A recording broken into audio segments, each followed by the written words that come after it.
ನಾವು ಪಕ್ಷ ಭೇದ ಮರೆತು ಈ ಒಂದು ಹೋರಾಟಕ್ಕೆ ಬೆಂಬಲವನ್ನು ಕೊಡಬೇಕು ಅಂತ ತೀರ್ಮಾನ ಮಾಡಿ ರಾಷ್ಟ್ರೀಯ ನಾಯಕರ ಜೊತೆ ನಾನು ಮಾತಾಡಿಕೊಂಡು ಇಂಥದ್ದು ಯಾವುದೇ ಅನ್ಯಾಯ ಆದರೂ ಕೂಡ ಯಾವುದೇ ಪಕ್ಷದವರು ಇಲ್ಲೇ ಕೂಡ ಕಾಂಗ್ರೆಸ್ನವರೇ ಬಂದು ಇದನ್ನು ವಿರೋಧ ಮಾಡಿದ್ರೆ ಇನ್ನೂ ಸಂತೋಷ ಪಡ್ತೀನಿ. ನಿಮ್ಮ ಸರ್ಕಾರ ಸರಿಯಾಗಿ ಮಾಡ್ತಾ ಇಲ್ಲಪ್ಪ ಕೆಲಸ, ಬಂದು ಇಲ್ಲ ಹೇಳಿಕೆ ಕೊಡಿ, ನಿಮ್ಮ ಕೈಲಿ ಆಗೋದಿಲ್ಲ. ಹಾಗಾಗಿ ನಾವು ಇಲ್ಲಿ ಪಕ್ಷ ಭೇದ ಮರೆತು ನಮ್ಮ ಸಿದ್ಧಾಂತಗಳನ್ನು ಮರೆತು ಒಂದೇ ಸಿದ್ಧಾಂತ, ನಾಡನ್ನು ಉಳಿಸಬೇಕು, ನಾಡಿನ ಭಾಷೆಯನ್ನು ಉಳಿಸಬೇಕು, ನಾಡಿನ ಜನರ ನಮ್ಮ ಕನ್ನಡದ ಮಕ್ಕಳ ಭವಿಷ್ಯವನ್ನು ನಾವು ರೂಪ ಮಾಡಬೇಕು ಅನ್ನೋ ದೃಷ್ಟಿಯಿಂದ ಏಕೀಕರಣ ಆಯಿತು. ದೇವರಾಜ ಅರಸು ಅವರು ಕರ್ನಾಟಕ ಅಂತ ನಾಮಕರಣ ಮಾಡಿದ್ರು. ಕನ್ನಡ ಅಭಿವೃದ್ಧಿ ಪ್ರಾಧಿಕಾರ ಇದೆ, ಕನ್ನಡ ಸಂಸ್ಕೃತಿ ಇಲಾಖೆ ಇದೆ, ಬೇಕಾದಷ್ಟು ಇಲಾಖೆಗಳಿದ್ದಾವೆ. ಯಾವುದೇ ರಾಜ್ಯದಲ್ಲಿ ಭಾಷೆಯ ವಿಚಾರವಾಗಿ ಹೋರಾಟ ಮಾಡಬೇಕಾದ ಅಗತ್ಯ ಬಂದಿಲ್ಲ. ಭಾಷಿಕರ ಪರವಾಗಿ ಹೋರಾಟ ಮಾಡಬೇಕಾದ ದುಸ್ಥಿತಿ ಕರ್ನಾಟಕಕ್ಕೆ ಬಂದಿದೆ ಅಂದಾಗ ನಮ್ಮಲ್ಲಿ ದುರಭಿಮಾನವೂ ಇಲ್ಲ, ಸ್ವಾಭಿಮಾನವೂ ಇಲ್ಲ. ಜನಗಳಲ್ಲಿ ಮತ್ತು ಅಧಿಕಾರಿಗಳಲ್ಲಿ, ಸರ್ಕಾರದಲ್ಲಿ ನಿರಭಿಮಾನಿಗಳಾಗಿದ್ದೇವೆ. ಅದರೊಳಗಾಗಿ ಸರ್ಕಾರಗಳು ತಮ್ಮ ಅಸ್ತಿತ್ವವನ್ನು ಉಳಿಸ್ಕೊಳ್ಳೋಕ್ಕೋಸ್ಕರ ಸಂದರ್ಭ ಬಂದಾಗ ಸಮನ್ಯಾಶ್ರಿತ ಅನುಕೂಲಗಳನ್ನು ಹೇಳ್ತಾರೆ. ಇದು ಹೇಳಿದ ಮೇಲೆ ಎರಡು ವಿಚಾರ ಹೇಳ್ತೀನಿ. ಇವತ್ತು ನಮ್ಮ ಹೋರಾಟದ ಮುಖ್ಯ ಉದ್ದೇಶ ದಿನಾಂಕ 29/11/2004 ಗೆಜೆಟ್ ಪ್ರೊಫೆಷನರಿ ಹುದ್ದೆಗಳು.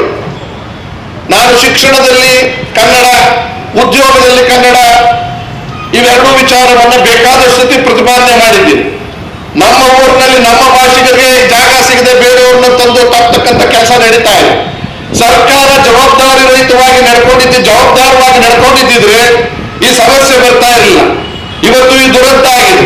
ಏನು ದುರಂತ ಕಂಡೆದರಿಗೆ ಗೊತ್ತಿರುವ ಹಾಗೆ ಮೊದಲನೇ ಪರೀಕ್ಷೆಯಲ್ಲಿ ಕನ್ನಡದ ಜನಗಳು ಬರೆಯೋದಕ್ಕಾಗದೇ ಇರತಕ್ಕಂಥ ತಪ್ಪುಗಳನ್ನ, ಬೇಕಾದಷ್ಟು ತಪ್ಪುಗಳನ್ನು ಕೊಟ್ಟು ಫೇಲ್ ಆಗೋ ರೀತಿಯಲ್ಲಿ ಮಾಡಿದ್ದೀರ. ಆಯ್ತು, ಅದನ್ನ ಗಮನಕ್ಕೆ ಬಂದಾದ್ಮೇಲೆ ಏನ್ ಮಾಡಿದ್ರ, ಕ್ರಮ ತಗೊಂಡ್ರ ಅವ್ರ ಮೇಲೆ. ಯಾವುದೇ ಕಾರಣಕ್ಕೂ ತಪ್ಪುಗಳು ಆಗಬಾರದು, ಭವಿಷ್ಯದ ಜನಗಳ ವಿದ್ಯಾರ್ಥಿಗಳ ಮತ್ತು ಯುವಕರ ಭವಿಷ್ಯ ನಿಂತಿದೆ ಅಂತ ಗೊತ್ತಿದ್ರು ಕೂಡ ಅದನ್ನ ಮಾಡಿದ್ರ. ಅದಕ್ಕೇನೋ ಸರಿ ಒಪ್ಕೊಂಡ್ರ, ಇನ್ನೊಂದು ಪರೀಕ್ಷೆ ಮಾಡಿದ್ರ. ಅದಕ್ಕಿಂತ ಜಾಸ್ತಿ ತಪ್ಪುಗಳು ಮತ್ತು ಸಾಮಾನ್ಯವಾಗಿ ಪಾಸ್ ಆಗಕ್ಕಾಗದೇ ಇರ್ತಕ್ಕಂಥದ್ದು. ನಿಮ್ಮ ಉದ್ದಟತನ ಸರ್ಕಾರ ಎಲ್ಲಿವರೆಗೂ ಬಂದಿದೆ? ಅಷ್ಟು ತಪ್ಪು ಮಾಡಿದವ್ರ ಮೇಲೆ ಕ್ರಮ ಇಲ್ಲ, ಮತ್ತೆ ತಪ್ಪು ಮಾಡಿದವ್ರನ್ನೇ ಕ್ಷಮಿಸ್ತೀರ. ತಪ್ಪಿಗೆ ಒಳಗಾಗಿರೋರಿಗೆ ಶಿಕ್ಷೆ, ಮತ್ತೆ ಪರೀಕ್ಷೆ ಇಲ್ಲ, ಮತ್ತೆ ಇವ್ರೇನಾದ್ರೂ ಚಿಂತೆ ಇಲ್ಲ. ಈಗಾಗಲೇ ಮತ್ತೆ ಒಂದು ಮೇನ್ ಎಕ್ಸಾಮ್ಸ್ಗೆ ತಯಾರಿ ಮಾಡಿದ್ದೀರ. ನಾವು ಇದು ಒಗ್ಗಾರ್ತ ಕೇಳ್ತಾ ಇರ್ತಕ್ಕಂಥದ್ದು, ದಿನಾಂಕ 21/12/2024 ನಡೆದ ಗೆಜೆಟೆಡ್ ಪ್ರೊಫೆಷನರಿ ಹುದ್ದೆಗಳ ಪೂರ್ವಭಾವಿ ಮರುಪರೀಕ್ಷೆಯಲ್ಲಿ ಸುಮಾರು ಪ್ರಶ್ನೆಗಳಲ್ಲಿ ಭಾಷಾಂತರ ಲೋಪವಾಗಿರುವ ಕಾರಣ ಕೂಡಲೇ ಮರುಪರೀಕ್ಷೆ ನಡೆಸಬೇಕು. ಇಲ್ಲವಾದಲ್ಲಿ ಪೂರ್ವಭಾವಿ ಪರೀಕ್ಷೆ ಎದುರಿಸಿದ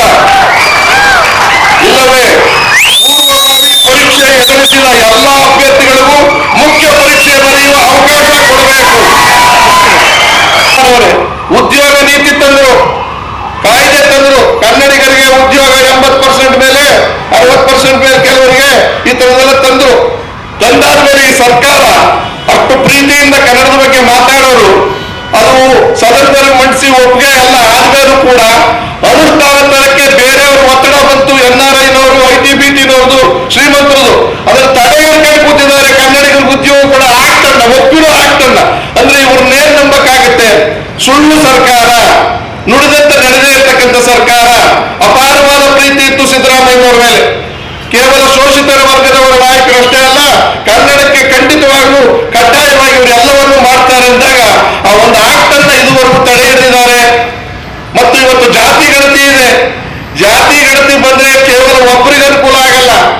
ಯಾರು ಆರ್ಥಿಕವಾಗಿ, ಸಾಮಾಜಿಕವಾಗಿ, ಶೈಕ್ಷಣಿಕವಾಗಿ ಹಿಂದುಳಿದಾರೋ ಎಲ್ಲಾ ಜಾತಿಯ ವರ್ಗಕ್ಕೂ ಅನುಕೂಲ ಆಗುತ್ತೆ. ಮುಖ್ಯಮಂತ್ರಿಗಳೇ, ನೀವು ಕೈಲಾಗದ ಮುಕ್ತಿ ಅನ್ನೋದಕ್ಕಿಂತ ಅಧಿಕಾರ ಆಸೆಗೋಸ್ಕರವಾಗಿ, ಅಸ್ತಿತ್ವಕ್ಕೋಸ್ಕರವಾಗಿ ತಲೆಬಾಗ್ತಾ ಇದ್ದೀರಲ್ಲ, ಅದು ದುರಂತ. ಅದನ್ನು ಖಂಡಿಸ್ತಾ ಇದ್ದೀವಿ. ಇವತ್ತಿನ ವೇದಿಕೆ ಮೇಲೆ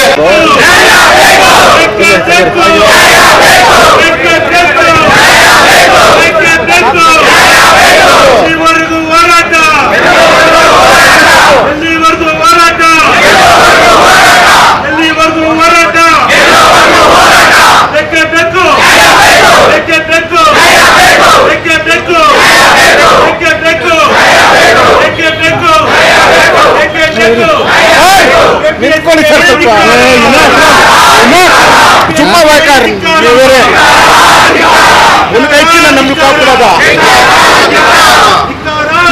ಮೊಬೈಲ್